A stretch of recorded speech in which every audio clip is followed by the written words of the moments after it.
本集內容：假兩難。假兩難係指一件事情俾人簡化為只有兩個選項，而且選項嘅結果往往係矛盾、負面或者相同，而令人陷於兩難局面。假兩難睇落去好似係深思熟慮嘅分析，所以有好強嘅誤導嘅效果。例子一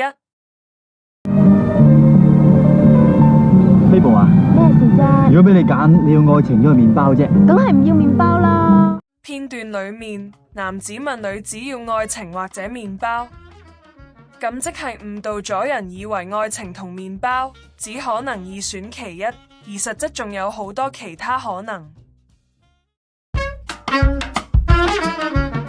例子二，哎呀，個空姐真係無謂嘅，叫我攬安全帶。有乜咁無謂啊？係咯，冇事使乜攬安全帶呢？有事啊，攬安全帶有鬼用咩？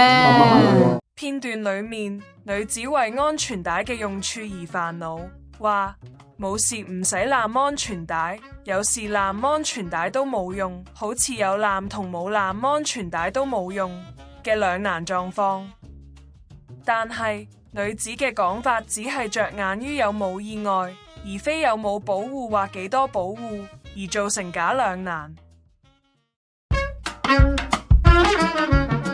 例子三，如果係美國個豬型嘅感冒啊，死緊噶。